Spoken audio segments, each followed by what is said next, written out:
October 23rd, 1981, Newburgh Heights, Ohio. 17-year-old Kurt Sova goes out to spend the evening with friends, but does not return home. When Kurt's parents go searching for him, they learn that he vanished while attending a party. 5 days after his disappearance, Kurt's body is found in a ravine, but the coroner's office cannot determine his exact cause of death.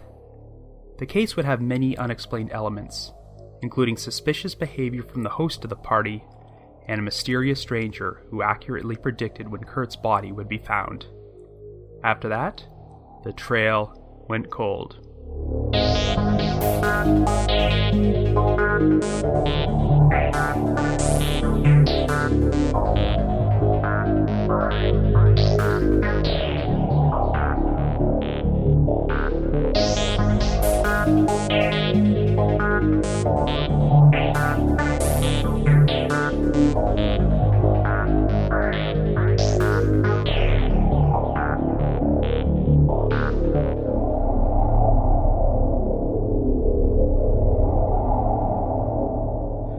Hello everyone, and welcome to our latest episode of The Trail Went Cold. I'm your host Robin Warder, and today's episode is really going to please my fellow Unsolved Mysteries fans. I will finally be covering a case from that show which has been requested countless times since the inception of this podcast: the unexplained 1981 death of Kurt Sova. I felt like this would be an ideal time to feature this story because, as you probably know, classic episodes of Unsolved Mysteries have now been uploaded to Amazon Prime. The Kurt Sova case is one of the most memorable segments from the show's first season, and ever since it popped up again, the demand for me to cover his story has greatly increased. The episode originally aired on November 23, 1988, and I still remember when my 10-year-old self tuned in to watch that night and how much of an impression this segment made. The idea of a teenage boy just vanishing for several days and then turning up dead, and no one being able to determine how he died, really freaked me out. And of course, Unsolved Mysteries really knew how to bring out the maximum amount of creepiness. As I've grown older, I now realize that some of the elements of the story are not as mysterious as they seemed 30 years ago, but it's still a pretty strange case. Unfortunately, there isn't a lot of information about it available online besides the Unsolved Mysteries segment and a 1991 newspaper article from the Cleveland Plain Dealer, but it definitely deserves a thorough analysis. But before we get started, just a quick reminder that The Trail Went Cold is a weekly podcast which alternates between our regular full-length episodes like this one and shorter minisodes. We deliver either a new full-length episode or a new minisode every Wednesday. We're currently available for download on several platforms, including iTunes, Stitcher, and Google Play Music. So if you like this podcast, be sure to subscribe to it and leave us a rating or review because that will help us garner more exposure. The Trail Went Cold also has its own PayPal account and a donate button on the website. If there's anyone out there who's feeling generous and wants to make a donation, we would greatly appreciate it, and we'll be sure to give you a shout out on a future episode. We also have a pair of new donors this week named Sheila and Lindsay, so thank you very much, you two. Your generosity is greatly appreciated. And I want to send another shout out to a great Facebook discussion group that I'm a part of called Podcasts We Listen To. It just passed a milestone earlier this week by reaching 6,000 members, which includes not only fans and listeners, but a lot of podcast hosts, including myself, the hosts of The Vanished, Already Gone, Insight, Court Junkie, and so many more. In fact, it's reached the point where the group now has its very own podcast titled Podcasts We Listen To, in which podcast hosts are interviewed. It also might be the most civil discussion group you'll find on the entire internet, so if you're a fan of the medium, I highly recommend you check this place out. So with all that out of the way, let us now dive right into the mysterious death of Kurt Sova.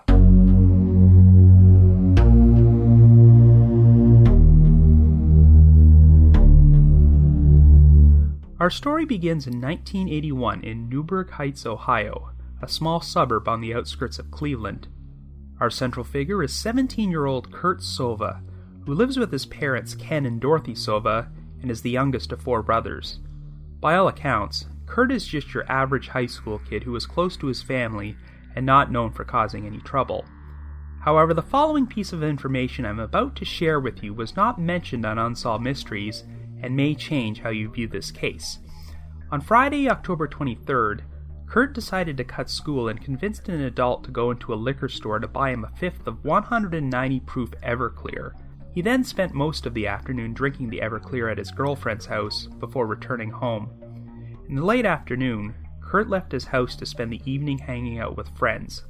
However, Kurt never returned home that night, and when he hadn't shown up by Saturday morning, his parents became very concerned and started searching through the area for him. Ken and Dorothy spoke to several of Kurt's friends and acquaintances, but no one seemed to have any idea where he was. On Sunday morning the 25th, Kurt was officially reported missing to the police. In spite of this, the Sovas did not cease their personal search for Kurt and distributed missing persons flyers with Kurt's photo throughout the area, posting them up everywhere they could. Finally, Dorothy did learn from some of Kurt's friends that they'd heard he'd spent the evening of the 23rd at a party being held in a duplex located less than 2 miles from the Sova home. The upstairs section of the duplex was rented by a pair of siblings named Debbie and Clayton Sams, who shared it with a female roommate. This roommate's full identity has never been disclosed publicly, but Unsolved Mysteries said her name was Susan, and she was the one who hosted the party. So Dorothy went to the duplex to speak with Susan, and a woman answered the door. She claimed she was a babysitter and that Susan wasn't home, so Dorothy left her number and asked for Susan to call her. Susan eventually called Dorothy back, but she denied there was a party at the duplex on the 23rd and claimed she never met Kurt before. Well, Dorothy soon caught Susan in a lie, as she spoke to a pizza delivery man who said he had delivered to the duplex on Friday night, and that there was definitely a party there. So Dorothy contacted Susan again, and she finally admitted that yes, she'd had a party on the 23rd, and that Kurt was there, and that he'd been drinking heavily. Susan then spoke to a friend of Kurt's named Samuel Carroll, who had met up with Kurt shortly after he left his house on Friday and brought him to the party. There were over a dozen people there, most of whom were older than Kurt and did not know him, and Samuel confirmed there was a lot of drinking there. Apparently, Kurt got so drunk that he started stumbling around and knocking things over. When Kurt began feeling sick, Susan asked Samuel to get him out of the house, so Samuel took him outside to get some air and leaned him up against a fence. According to Samuel, they were both outside for around 20 to 30 minutes, but it started to get cold, so Samuel went back inside to fetch Kurt's jacket. When he returned, Samuel claimed that Kurt had disappeared. He went searching through the neighborhood for Kurt, but could not find him, and assuming that Kurt had just gone back home, Samuel returned to the party. This prompted the Sovas to return to the duplex, where they found Kurt's jacket. In fact, their visits to the duplex became so frequent over the next few days that the police chief had to step in and ordered the Sovas to stop harassing the tenants and stay away from there. On Monday the 26th, some strange events occurred which greatly complicated this case. That morning, another friend of Kurt's named David Trusnick claimed he was driving down a street less than a mile from the Sova home when he saw Kurt walking alongside another teenage boy he didn't recognize. David pulled over to offer Kurt a ride when a van suddenly showed up. David heard Kurt yell, "Franco," before he and the other teenage boy climbed into the van and it drove off. At the time, David had not yet heard that Kurt was a missing person, so he went on his way and didn't think anything of it. But the weirdest twist took place in a local record store that day. The store had one of Kurt's missing persons flyers posted up in its front window, and a man happened to see it and went inside. This man went up to the female manager, pointed to the flyer, and said, "You might as well take it down. They're going to find him dead in 2 days, and nobody's going to know why he died." And then he just left.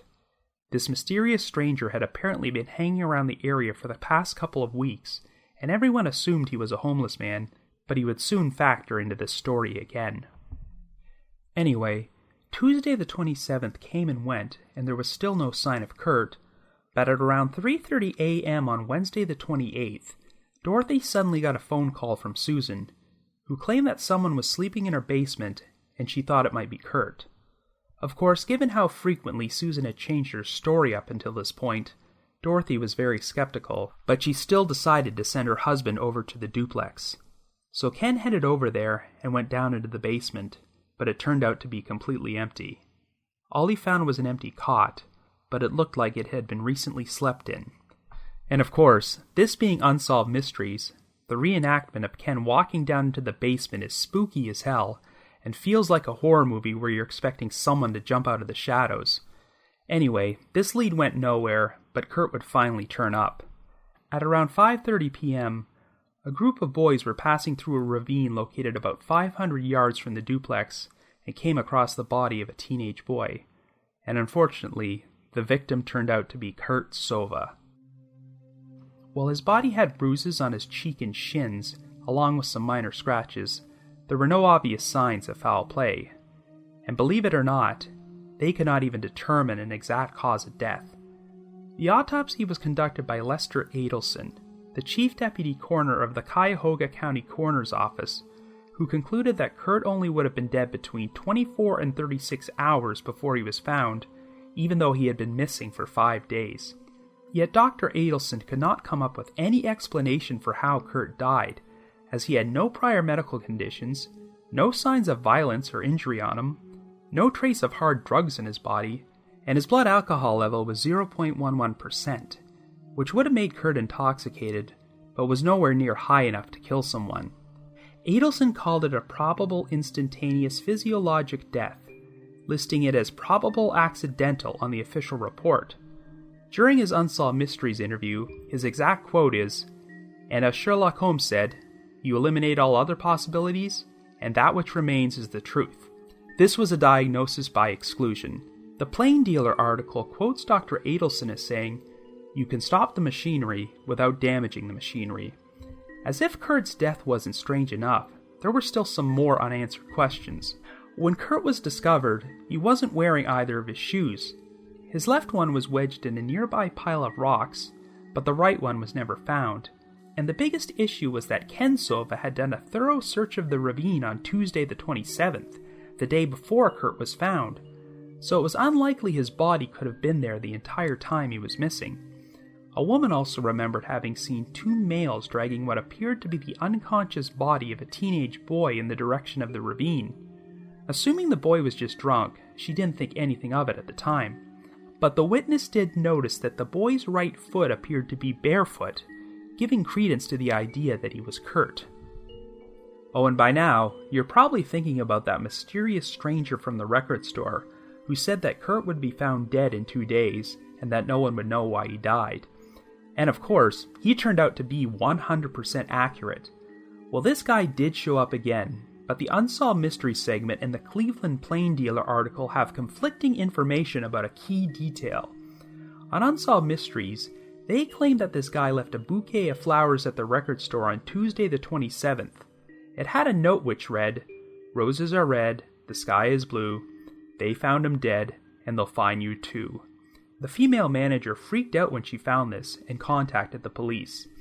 The stranger soon returned to the store, so 2 detectives took him into their car and started questioning him. He turned out to be, as the show described it, a crazy from Detroit.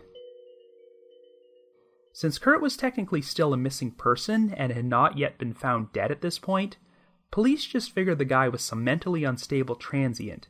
Since there was no evidence he'd committed a crime, they let him go. But by the time Kurt did turn up dead the following day, this mysterious stranger had disappeared and could not be questioned again.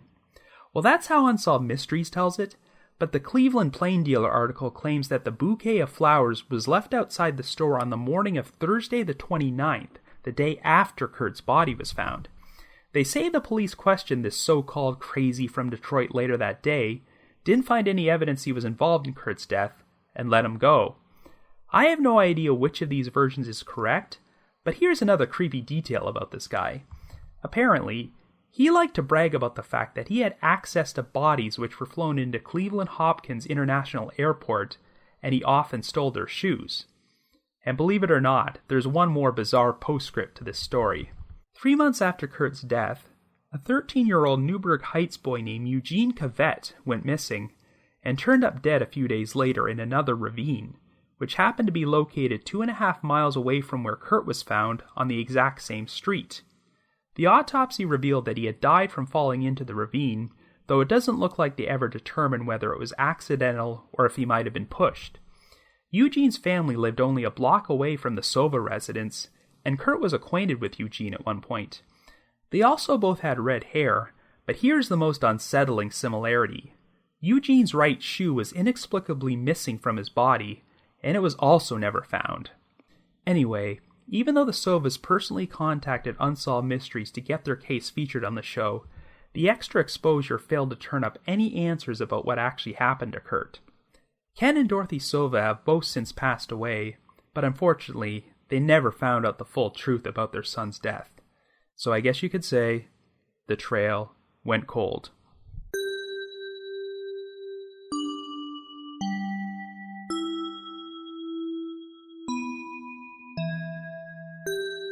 Like I said earlier, this segment really freaked me out when I was a kid, and I was completely baffled by it. But as you get older, you figure out logical explanations for some of the stranger parts. On paper, this seems like a tragic case of a teenager who died after experimenting with alcohol or drugs at a party, and people trying to cover it up in order to avoid getting into trouble.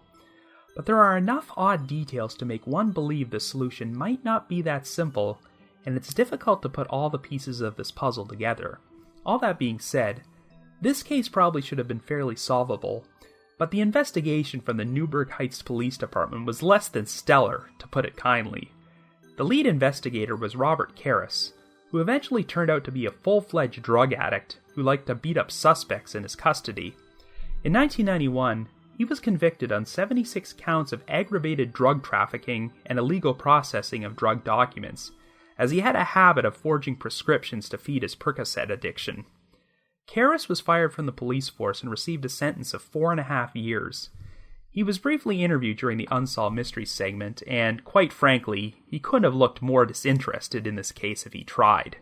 Karras made many mistakes in this investigation, as he did not take any photos of Kurt's body at the ravine, never conducted a search of the duplex, and did not even interview most of the people who attended the party there.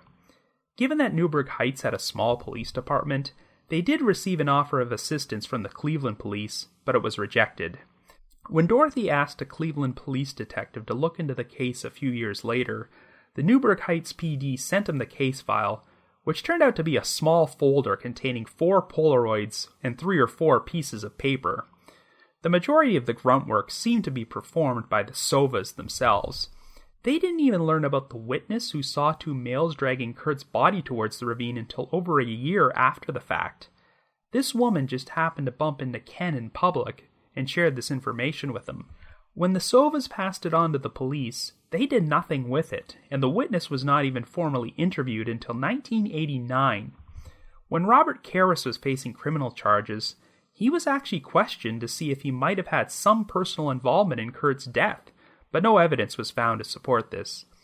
Oh, and the Newburgh Heights police chief from this time period was no prince either, as he got himself permanently banned from law enforcement for arranging phony police credentials for a dispatcher. So yeah, Kurt's case was not in good hands here.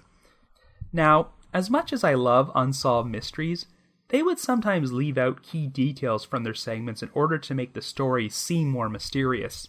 And I think that's exactly what they did here when they neglected to mention that Kurt skipped school on the day he disappeared and spent the afternoon drinking Everclear. That's a pretty important piece of information. Throughout the segment, Dorothy Sova mentions that Kurt was a kid who never caused trouble, and she expressed her shock that Kurt would be drinking. Well, I'm sure that overall, Kurt was a good kid, but he was also 17 years old. He would be far from the only underage kid who decided to cut school one day or convinced an adult to buy them alcohol. The problem is that Everclear is one of the strongest forms of alcohol around, and Kurt drank from a bottle of the 190 proof stuff, which has an alcohol by volume of 95%. Everclear is currently banned in 14 states, including Ohio, because people have died from drinking it.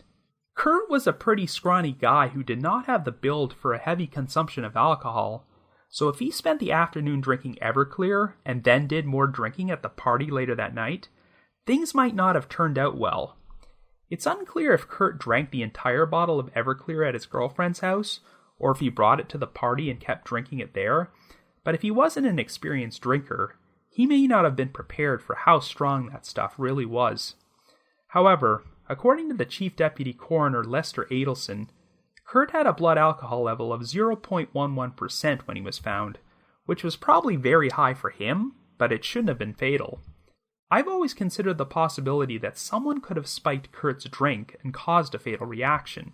This was a party where most of the people there were older and did not know Kurt, so someone might have thought this kid would be an ideal target for a prank. I read that Kurt's system tested negative for cocaine and LSD, but I'm not entirely sure if that means there were no traces of any drugs in his system. Quite frankly, I wondered if Dr. Adelson might have been mistaken with some of his assessments. In his Unsolved Mysteries interview, he comes across as this very loud, brash, eccentric guy, and given the less than competent way this investigation was handled, I couldn't help but think he might have missed something. However, I checked into Adelson's background, and he seems like a pretty respected man in his field, who published a renowned textbook called The Pathology of Homicide, so I'd like to think he knew what he was talking about here. The big issue, of course, is that Kurt wasn't found until 5 days after the party. Adelson concluded that Kurt had only been dead between 24 to 36 hours by that point, so if something bad did happen to him at the party, it wouldn't have killed him instantly. Now, according to his friend Samuel Carroll, Kurt became so intoxicated that he took him outside for some air, but then Kurt disappeared when Samuel went inside to fetch his jacket. But I don't know, something about that story doesn't ring true to me. Samuel claimed he was only inside the duplex for about 2 or 3 minutes before he discovered Kurt was gone, and that he searched the neighborhood and couldn't find him. If Kurt was so drunk that he had to lean up against a fence to stand up, then how far could he have gotten in 2 or 3 minutes? Assuming that no one drove by in a vehicle and picked up Kurt during that brief time period, I just don't see how he could vanish like that. Given how close the ravine was to the duplex, I started exploring the possibility that Kurt could have stumbled over there and died that night, and his body just wasn't discovered for 5 days. But his father searched the ravine the day before Kurt was found, and I really don't think he could have overlooked him. Ken even mentioned that Kurt was wearing a bright yellow t-shirt, which would have been impossible to miss, and it sounds like the kids who stumbled upon Kurt's body in the ravine found him with very little effort, so it doesn't look like his body was concealed. And if Kurt had been lying dead in the ravine those entire 5 days, he probably would have been entering stages of decomposition. Another strange aspect of Samuel's story is that he went to grab Kurt's jacket, yet the Sovas found it in the duplex a few days later. Why wouldn't have Samuel brought the jacket with him when he left? Since Samuel was the one who brought Kurt to the party to begin with, it wouldn't surprise me if he knew something bad happened there and fabricated the story about Kurt wandering off in order to protect himself and deflect suspicion away. Let's just say that Kurt suffered a negative reaction to alcohol or drugs at the party, which left him either comatose or seriously ill. His body was then hidden in the basement of the duplex for the next few days, while those responsible attempted to nurse him back to health. When Kurt passed away, his body was moved to the ravine so they could wash their hands of the whole situation. Well, this scenario would be a lot easier to believe if it wasn't for Susan's inexplicable late-night phone call to Dorothy. Okay, so we know that the first time Dorothy visited the duplex, Susan wasn't there, so she gave her phone number to a babysitter. And incidentally, I've always wondered about that little detail. I don't know if this babysitter was watching Susan's kids or kids who belonged to one of the other tenants from the duplex, but it's pretty creepy to think that there might have been children playing there while Kurt's body was in the basement. If Kurt was at the duplex, then I seriously doubt that Susan or anybody else would have left a babysitter alone there without letting her know what was going on, so she probably withheld information from Dorothy when she answered the door. Anyway, Susan initially claimed there was no party there, but then she changes her story once Dorothy uncovers evidence that she's lying. These actions would make sense if Susan was covering up something that happened to Kurt at the party. But then why would she call up Dorothy in the middle of the night and tell her that she believed Kurt was sleeping in her basement? And she didn't explicitly say it was Kurt, just that it was someone whom she believed was Kurt. Of course, Ken Sova subsequently went over there and discovered the basement was empty, but this is the most frustrating aspect of the Unsolved Mysteries segment, because they don't provide any real follow-up to this. They just cut to the next scene. I highly doubt that after traveling over to the duplex in the middle of the night and discovering Kurt wasn't there, that Ken just quietly went back home. I'm sure he was absolutely furious, and it's likely he either confronted Susan to ask what the hell she was doing, or contacted the police. The Unsolved Mystery segment makes it sound like Ken went to the duplex alone, but according to the Cleveland Plain Dealer article, he actually went over there with his other sons, and they kicked in the door before going inside. I mentioned earlier that the police chief had to order the Sovas to stay away from the duplex, but I'm not entirely sure when this happened. If they kicked in the door, it would not surprise me if this was the incident which prompted the chief to step in. But seriously, you think this really should have set off some alarm bells in the police's heads and prompted them to question Susan to find out what was going on?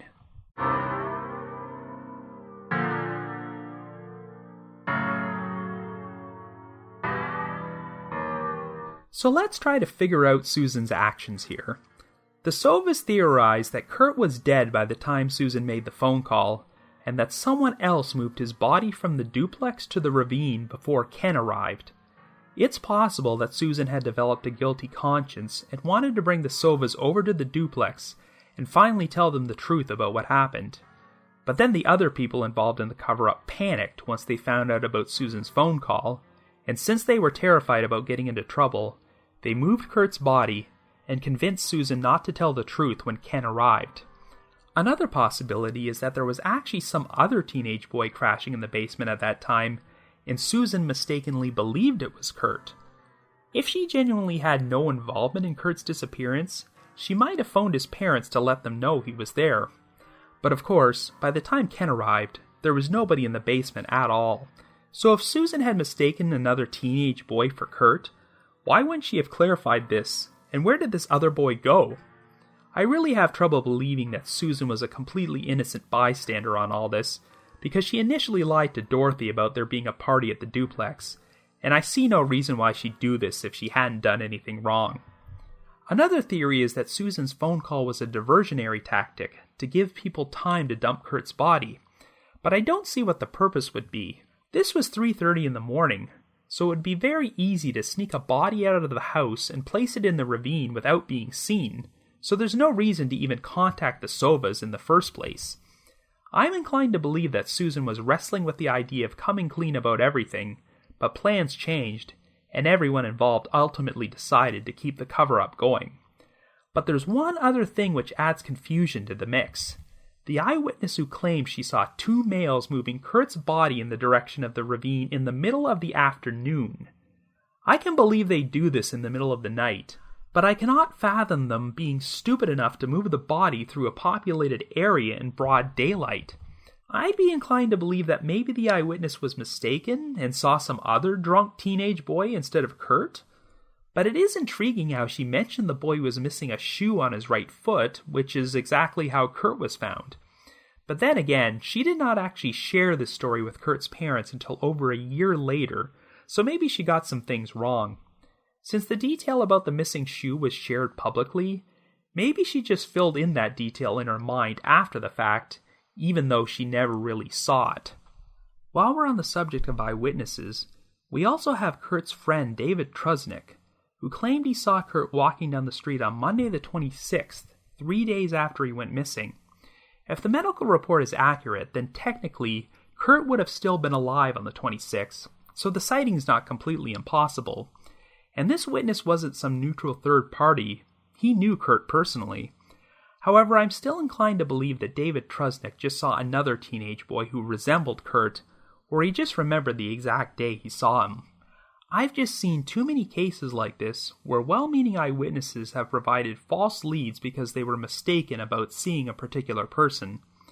I don't know how accurate the Unsolved Mysteries reenactment was, but it shows David driving past Kurt quickly, stopping the car, and then turning around to see Kurt from behind as he climbs into a van. From his vantage point, David probably wouldn't have gotten a good look at Kurt's face, so it's easy to see how he might have seen another teenage boy and confused him with Kurt. It's interesting how David heard this boy yell out, "Hey, Franco."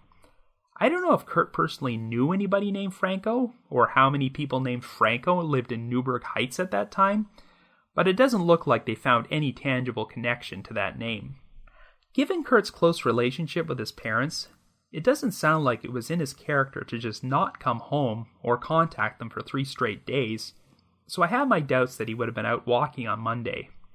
So now we'll move on to the most intriguing lead in this case, the so-called crazy from Detroit, who predicted Kurt's death 2 days before it happened. It's certainly possible that this guy is nothing more than a giant red herring. The people who interacted with him seem to agree that he was a pretty strange, creepy dude, so maybe he had no knowledge of what happened to Kurt.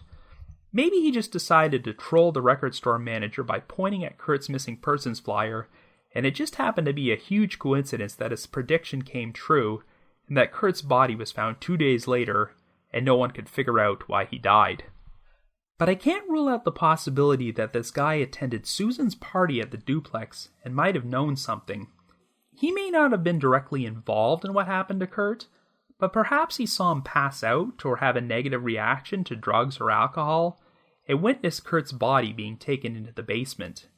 The man then left the party and had no further involvement in the situation, but since he recognized Kurt from the photo on his missing persons flyer, he just decided to bring him up 3 days later.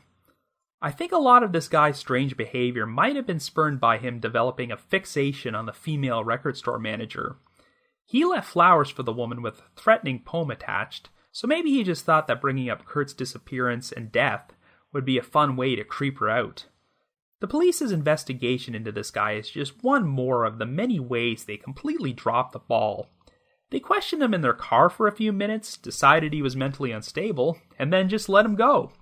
Apparently, he told them he was from Detroit, but I'm not even sure if they took down his name. Now, if I was the record store manager, I'd be pretty pissed off by this. Even if you eliminate Kurt's case from the equation, this guy left a note for a woman in which she stated she'd be found dead. If I was in her shoes, I'd be pretty unnerved by how lightly the police treated this situation. It's possible the stranger really was some transient from Detroit who wandered into Newburgh Heights for a few weeks, but the cops should have looked much harder into any possible connections he might have had to the area. It doesn't sound like they checked to see if he attended Susan's party or if he personally knew anybody else who was there. This guy liked to brag that he stole shoes from dead bodies at airports, and he was apparently saying this long before Kurt's body was found with a missing shoe. That alone should have been grounds to haul him into the station and formally interview him. The most logical explanation is that the crazy from Detroit might have stumbled upon Kurt's body in the ravine before anybody else did and decided to steal his right shoe. Of course, this would depend on the accuracy of the eyewitness who saw Kurt's body being taken to the ravine and claimed his right shoe was already missing. However, while it's possible that Kurt's right shoe could have fallen off accidentally while his body was being transported, it is strange that his left shoe was found wedged in some rocks nearby. Unless his body was dragged over those rocks and his foot got stuck, I don't think the shoe could have wound up there accidentally. This suggests that someone messed with Kurt's body after it was placed there. And given that the crazy from Detroit had a propensity for stealing shoes, it would not surprise me if he might have removed Kurt's left shoe and decided to stick it between those rocks for a laugh. It's not logical behavior, but he didn't sound like the most logical person. And this brings us to the final piece of the puzzle, the death of Eugene Cavett, which took place 3 months later. But unfortunately, there is virtually no information about this case available online, so I really can't provide much analysis about it. His death could have been murder, but it might have been nothing more than an accidental fall into the ravine. If there was foul play, it would not surprise me at all if the Newburgh Heights PD dropped the ball with this investigation as well, since it sounds like Eugene was also missing for a few days before he was found. But without anything else to go on, I can't speculate. There are some eerie parallels between Eugene's death and Kurt's death, but I would be inclined to think the similarities are just coincidental and there's no connection. I don't think there was some serial killer in Newburgh Heights who specifically liked to target red-headed teenage boys, dump their bodies in ravines, and steal their right shoes. It sounds like the crazy from Detroit left town shortly after he was questioned by police, so I'm not sure he would have still been in Newburgh Heights at the time of Eugene's death. The detail about the missing right shoe is odd, but it's possible it just fell off somewhere and was never found. It sounds like they were able to determine Eugene's cause of death, But since there were no obvious signs of any violence or foul play with Kurt, I have my doubts that the cases are related. If Eugene's death had not taken place so soon after Kurt died, I'm not sure the similarities would have been noticed. My overall conclusion is that Kurt Sova was not murdered and that his death was probably accidental, but it's a death which could have been preventable if so many people hadn't dropped the ball. If something happened to Kurt at the party, he might have been saved if everyone involved had just gotten him the proper medical attention immediately. If Kurt's death wasn't preventable, then it probably would have been no different than the thousands of other tragic cases where teenagers experiment with drugs or alcohol and it winds up costing them their life. But the combination of an attempted cover-up, a shoddy police investigation, along with several false leads and red herrings, exasperated things so much that Kurt's death became a very complex, unsolved mystery. So with the information we have, I couldn't tell you exactly how Kurt died, but I do have to wonder if Dr. Lester Adelson made some mistakes in his original autopsy. If Kurt's body was exhumed and given a new autopsy and a second opinion from a new medical examiner, it might change things and give us a better understanding of what happened. Because if we combined Adelson's original conclusions and all the other things we know about this case, the pieces of this puzzle do not completely fit together. As it is, the most logical conclusion is that Kurt either got really ill, passed out, or went into a coma at the party on Friday night. Since there was probably a lot of underage drinking, illegal drugs, or other things which could get them into trouble, Susan and some of the other people from that party did not want to get Kurt medical attention or involve the authorities, so they took him into the basement and attempted to nurse him back to health themselves over the next few days. But Kurt passed away sometime on Tuesday, so in order to prevent his death from being traced to them, the responsible parties decided to dump his body into the ravine until it was discovered Wednesday afternoon. All the other bizarre leads, such as the sighting of Kurt by his friend, the crazy from Detroit, and the death of Eugene Cavett, are nothing more than red herrings.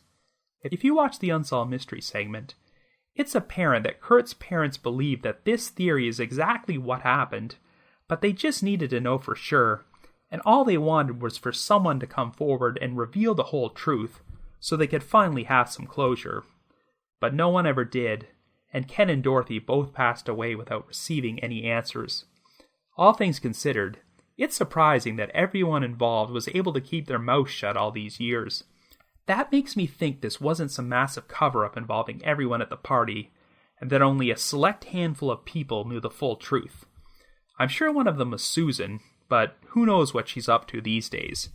This case is now 35 years old, and assuming that Kurt wasn't flat-out murdered, then I don't think anybody could be charged with anything after all this time, as the statute of limitations for the relevant crimes would be long expired. Therefore, it would be nice if someone just came forward and revealed the truth, so that Kurt's surviving family members could receive closure. So if you have any hard information about what happened to Kurt Sova, please contact the appropriate authorities. But if you just have your own theory about what happened, I'd love to hear from you. Feel free to leave me a comment or send me an email at robin.warder@icloud.com. That's robin.warder@icloud.com. I want to thank all my loyal listeners and supporters out there, especially those from the Unresolved Mysteries subreddit and the Unsolved Mysteries message board at the Sitcoms Online forum, who have been discussing this case for years and have been itching for me to cover this for a long time. I want to send out a big thank you to McGill Foote, who edits and assembles this podcast together for me, and of course a big shout out to Vince Nitro, who composes the eerie music you hear on every episode. If you haven't already, you can like us on Facebook, follow us on Twitter, or leave us a rating or a review on iTunes, Stitcher, or Google Play Music. And like I mentioned earlier, we also have a donate button on our website, so if you're feeling generous and want to express your appreciation for all the hard work we put into this podcast, we'd be extremely grateful. So have yourself a good week, and join me next time for a brand new mini-sode of The Trail Went Cold.